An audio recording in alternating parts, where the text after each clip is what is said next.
Yakubayev Operası'nın oyuncular adına Adisey veya Polis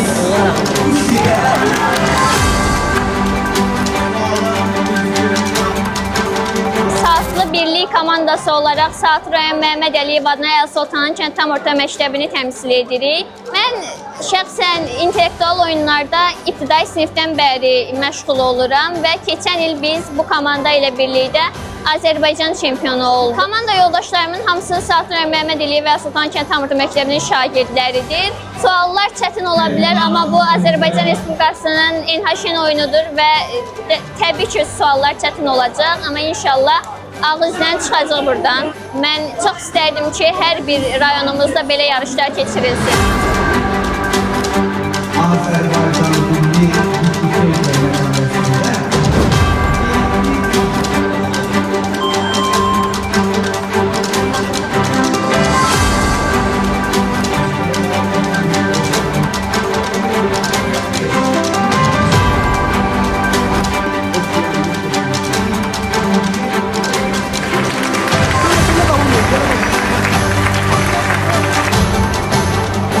İntellektual oyunlarda 8-ci sinifdən başlayırıq yarışmağa. İlk oyunumuz deyil, xeyir, bundan əvvəl də yarışlarda olmuşduq. Sadəcə çox yaxşı nəticə verməmişdi bəziləri. Amma inşallah bu səfərçində yaxşı olacaq. İntellektual oyunlar daha çox maraq, zövq və yaxud da fərqli düşüncə verir. Çünki intellektual oyunlardan əvvəl, məsələn, bəzi şeylərə marağım yox idi. Hansı ki, intellektual yarışlardan sonra başladı o şeylərdə qarşı mənə maraqlar yaranmağa. Həm də bura gələndən sonra insanlar başqa simalar görür və tanış olmalar falan belə çox maraqlı olur. Bugün bizim fikrimizsə, tabii hamı o üstündə yarışır. Biz ümid edirik ki, birinci klik kuboku ilə biz buradan ayrılmaq istəyirik.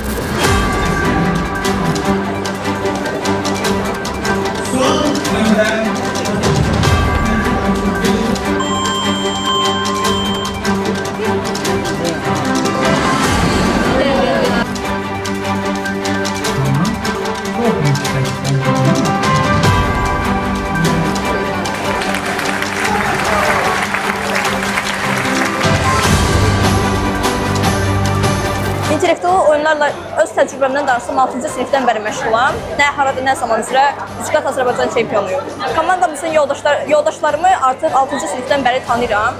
Ortaq dünya görüşlərimiz və ortaq fikirlərimizi gördükdən sonra məktəblə və öz aramızda məsləhətləşib komanda yığmaq nəticəsinə gəlirik. İntellektual oyunlar ilk öncə uşaqlara komandada işi verir və analitik düşüncə qabiliyyəti inkişaf elətdirir.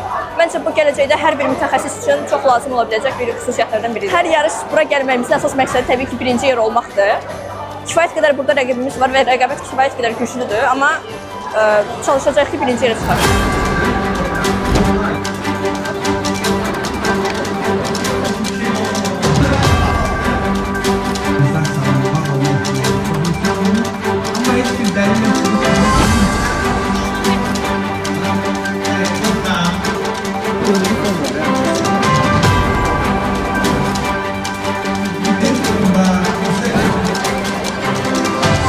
İntellektual oyunlarda ibtidai siniflərdən məşğuluq və bu bizim Respublika kubokumuzdakı ikinci oyunumuzdur.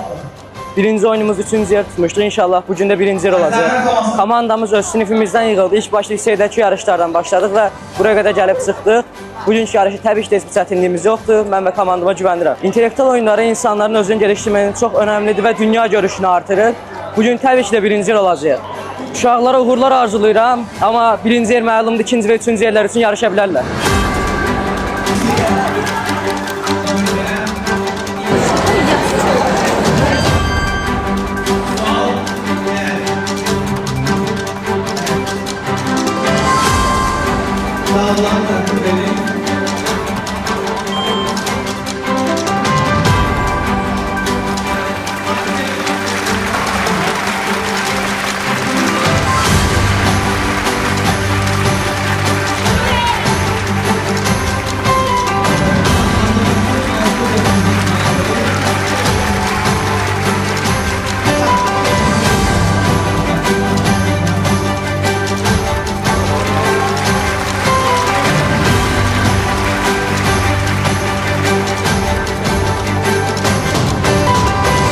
Bugün Respublika çempionatında Vesper komandası olarak Bakını təmsil edirdik və bu çempionatda birinci olmağa müvəffəq olduq.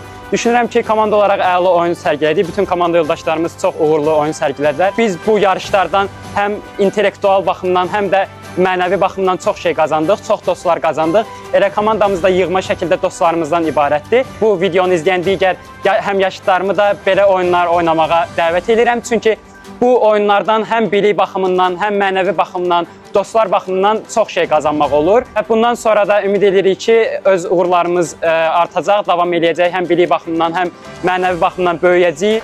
Bugün çempion